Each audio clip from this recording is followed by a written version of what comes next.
Daniel chapter 11 is both tough and exciting. Tough in the sense that it's a lot of history crammed into this single chapter. So much, hundreds of years of history. Yet this is Daniel 10, 11, 12 is supposed to be a vision of Daniel. But the thing is, a vision with history crammed into it that God gave him to see what is coming down the pipe for, above all, his people, the people of the covenant whom he loved. That is exactly, history happened exactly as what was prophesied by Daniel, so much so that people, this has become suspect among scholars and said, no, he couldn't have prophesied that far ahead and that correctly. It's like, unless there's no God, then. But if you're talking about the God of heaven,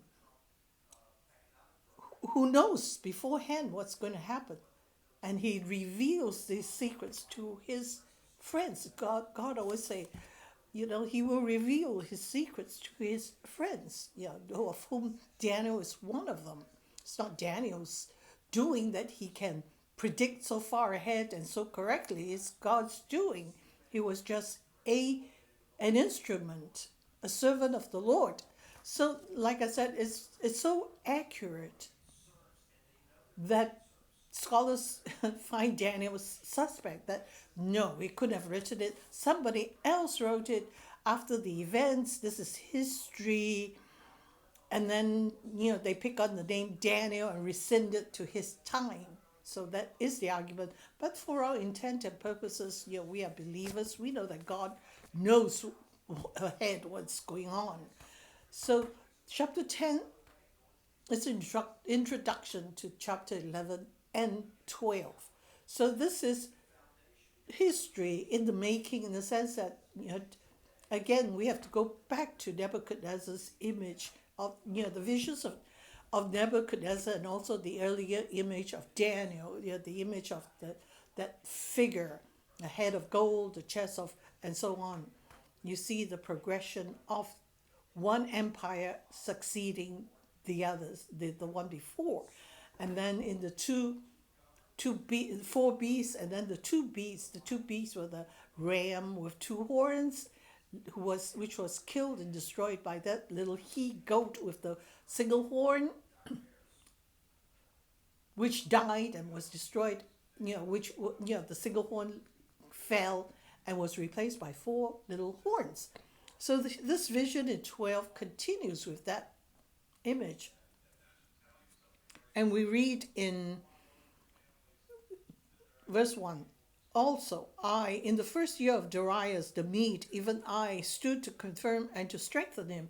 For some reason, he is partial to Darius, just as he was partial to Nebuchadnezzar.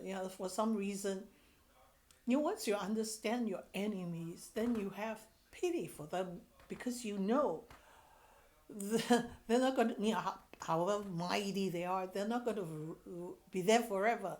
Throughout these visions, as each empire, wicked as they are, comes in, God says they will be there for a time, a specific time, a little time. I will allow that.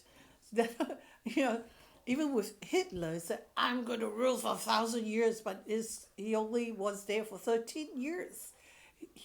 Terrible as it was, they will come and they will go. So this passage, gives you, especially the first part, verses 1 to 12, I think. It crams hundreds of years of history into it, but that's just it, see. And later on, it tells of another king, the fourth, because there were four kings of the Persia. We have four kings of Persia, and the fourth one being the most powerful and most potent, which the second part of 21 to 35 speaks of that. So here, 1 to 20 crams in hundreds years of history. And then 21 to 35 speaks of Antiochus Epiphanes. He gave a whole section to him. And then 36 to 45 on, it tells of yet another king. Really, it's not identified, just as previously, Gog and Magog, who are they? We don't know. There will be a final king, a final antichrist, a final battle. So this is not just to address their situation then in the 490 years, the 70 weeks of years, but also long range, the eschatology, end times, that what we will expect. So what is our responsibility knowing this?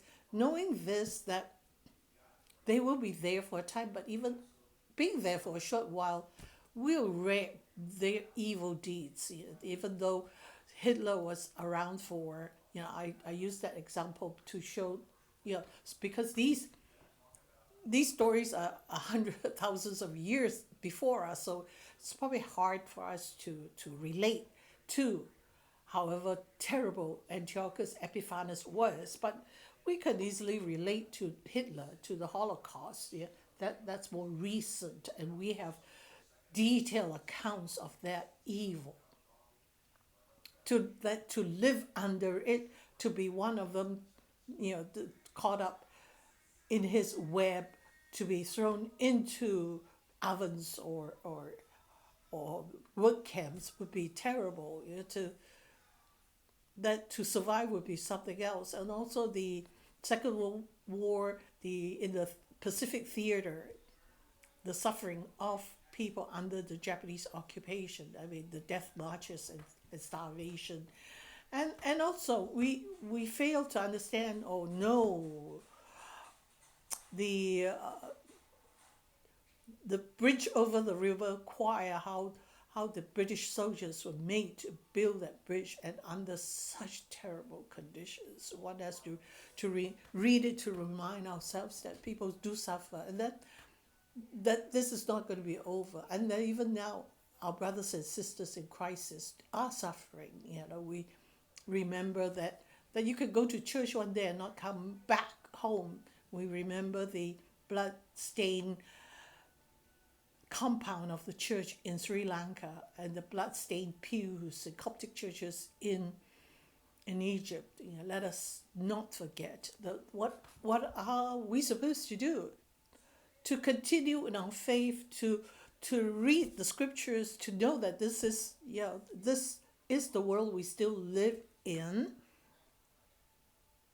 To live the scriptures and be faithful, and to teach it, to arm and equip the next generation for whatever comes down the pipeline for them, to them, whether in this nation or in other places, and the eventual Armageddon. We may not be the generation to face it, but if we've done our job to stand in the breach, we can prepare the next generation and the next and the next and the next, until the final generation that has to face it will be prepared to stand. So might take a little while on chapter 11. It's like, I read it so many times, right? I read the commentary, 2 commentaries, read the text again, and it's packed with details. So here it says, "Behold, there shall be yet 3 kings in Persia, and the 4th will be far richer than all the others. And by his strength he shall stir up against the realm of Greece. So there will be 4 kings, one after the other, from Cyrus onwards, Cyrus, Darius, Xerxes, Artaxerxes, until one of them, a 4th king, will go into Macedonia to disturb the Greeks. So here, in that little that little few sentences, it gives you 4 kingdoms of Persia. And then Greece comes along. And in this little section, it speaks of Greece. It gives Greece that little section. And what happens? A mighty king shall stand up, verse 3, and rule with great dominion, meaning Alexander the Great. And when he shall stand up, his kingdom shall be broken and shall be divided into 4 winds of heaven, and not to his posterity his kingdom shall be shall fall and be divided, not to his posterity, meaning not to his children. He was very young. I think he was gay too. So it did not go to his kids or his posterity, any of his descendants, but it went to other people. So it speaks of it here. So this is, again, a prediction, a vision. It's like, wow, but it happened exactly like has been predicted, that Alexander the Great's kingdom was divided into four, but not to his descendants, his progeny, his posterity. There are four of them we know in history. So it's like, wow, again, this is a vision, a prediction, but it happened exactly. So who were the four people? Antigonus, I think in Asia Minor somewhere. Macedonia went to his brother Philip. And in Syria, Seleucus had Syria and Mesopotamia area, and Ptolemy. So these were all his generals. Ptolemy in Egypt, in the south. So we're only concerned with two of them. When it says here, the kingdom of the north, we mean the Seleucids in Syria, and the kingdom of the south, Ptolemy in Egypt. These would be the ones that we're concerned with, because these would be the two that will fight each other, and then with Palestine in the middle, that they will trample over Palestine. So whoever wins kind of gets hold of Palestine, so it changes hands. So there's fighting between the north and south, and there's also romantic diplomacy. I mean, lots of palace intrigue. And again, when you read it and you compare it, again, this is vision, and you compare it with actual history, it's like, wow, it's exactly like what Daniel foresaw and predicted. So, when we read of Daniel, we know Daniel 7, read 13 to 14, we know Daniel 9, but we don't know this. The rest of Daniel is like packed. It should be read in its entirety. The vision of Nebuchadnezzar is really important, and also his Daniel's previous vision of the four beasts, and then the two beasts, and then going forward as he ponders. 70 years we're going back. They went back, but what's this? The angel Gabriel said, what's this? 70 weeks of years, 490 years. So this is being played out in this 490 years. So sometimes we say, why does God take this long? No, God doesn't take this long. It's us. He has to prepare the people at that situation to what is coming down the pipeline, until finally the Messiah comes. It's a preparation, not because God needed it, just like God rested. He doesn't rest. So we have to, it's hard for us, because our mindset is like rest means rest, or go to sleep and nap or something, we're tired. But we have to, again, reorient our minds, open it up to metaphors and to visions, and to, once you've tried that, then, does it answer any questions at all? It will not satisfy all your questions, but still, you will rest assured that eventually, as you prepare yourself, the answers come. So even as I prepare this, doing it the first time was hard. Then as I pray and ponder, the Holy Spirit gives me more and more ideas. Then you wonder, why is this vision so exact?